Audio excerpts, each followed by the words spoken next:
Yes, and this is my story for the day. You ever hear about those dumb criminals, like, say this, for instance, there was this one woman who found that her place had been broken into, and one of the things that was stolen was her television set. And she found out that it was somebody else in her apartment building who did the stealing, and so she called the police and said, yeah, this guy stole my TV, among other things. So the police go to the guy's place, and they say, yeah, with the woman, and they say, well, is this your TV? And she says, why, yes it is. They say, well, why does it say property of the blah blah blah hotel on it if it's your TV? To which, oh dear, dear. Well, anyway, yeah, so dumb criminal stories like that. There was another one, this is kind of crazy. Sometime in the 1990s, there was this guy in the country of Jordan who declared some kind of holy war against places that were considered sinful. And so there were some bombings of places that sold alcohol and what have you, and among other things that were allegedly sinful. And there was a plumber who was paid the equivalent of about 50 American dollars, or the equivalent of, to go into a movie theater that was showing softcore porn from Turkey.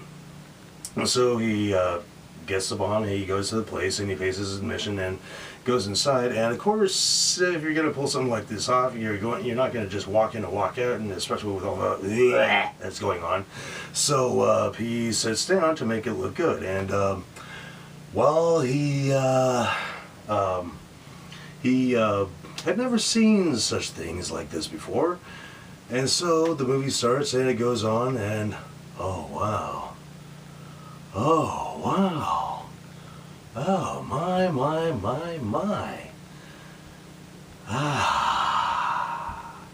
And he got so engrossed in the movie that he forgot why he was there in the first place, until suddenly, BOOM! Lost his legs. Oops. Yeah. Okay, and there was this one court case where some guy who was sent in for mugging decided to act as his own attorney and try to turn the trial into a mistaken identity type thing. And he actually asked the woman whose purse had been stolen. He actually said, "Are you sure you got a good look at my face when I stole your purse?"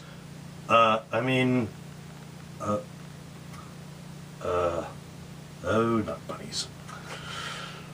Well, that court case didn't last too long now, did it? And speaking of any kind of court cases or appealing to a court, there was this guy who figured that, well, if he's being sent to an all-male prison, then he's being sentenced to a life of celibacy because, well, he's just going to be in there with guys, and he basically appealed to the court. He said, "Hey, excuse me, I'm not a homosexual, and by doing this, you are depriving me of a life with women, and we have these things saying no cruel and unusual and punishment. So I understand that I have to be in prison, but how about you send me to an all-female prison, and then I can not be forced to be celibate and go along my merry way." To which the court apparently said, well, when you did what you did to get in prison in the first place, you pretty much forfeited your rights to such amorous pleasures. So, the thing I'm wondering is if he had gotten his wish.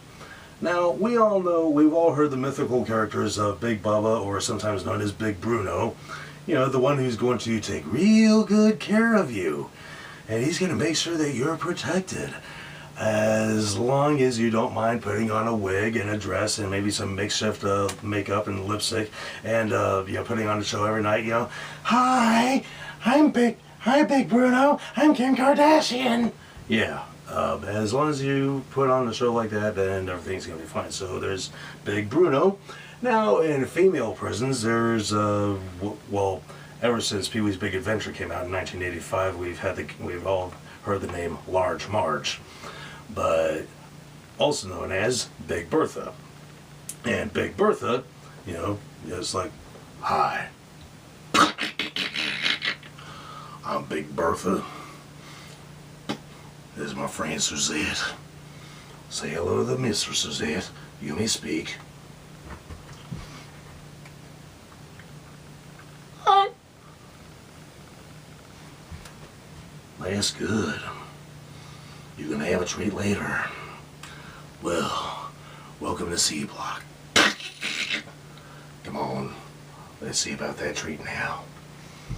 Yeah, so my question is, if he had gotten his wish, how long do you think it would be before he would wake up to find that Mr. Happy is swirling down the toilet drain with Big Bertha and all her ilk hanging around? Okay, here's when I was actually at.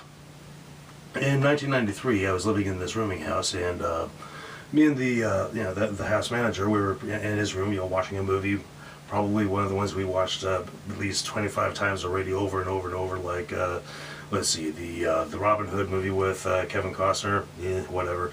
Let's see, and Showdown in Little Tokyo with Dolph Lundgren and Brandon Lee.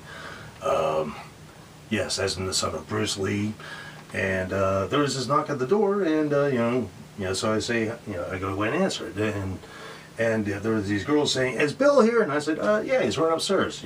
So they go on upstairs, and I go back into the manager's room, and I hear this boom, boom, boom, boom, boom, Bill here now, boom, boom, boom, and it's like, okay, whatever. About 5 minutes later, there's another knock at the door, and I go to answer it. And there's a cop there, and he says, "Hey, what's going on here?" And I said, "I don't know." He says, "Well, we got a call from a guy named Billy." And I said, "Oh yeah, he's right upstairs. Come on in." And I go back into the manager's room, and next thing I know, there's another knock at the door, and there's 2 more cops, and they say, "What's going on?" And I'm just like, "Come on in. I don't know what's going on," but so. This happens quite a few more times, and soon we have a police convention basically in the living room. Now, the reason being is that apparently, now in hindsight, I found out that Billy had apparently either taken or borrowed something without asking. The thing is that these girls were trying to get back whatever he had taken, and he had called them and said, "Hey, there's people trying to break into my place. Can you please remove these people from trying to break into my place?" And well, when the cop went into his room, it turned out he was high on crack or crank or something, and he had some paraphernalia and some scales with some powdery substances and what have you. So they don't know whether the whole place is a drug house or is it just an isolated incident with this particular tenant. So that's why we have the police convention so he's the one who got. So the irony is. And the dumb criminal part is that he's the one, he called to say, "Can you please remove these people?" And he's the one who got removed. So, that's my story for today, and good day to you.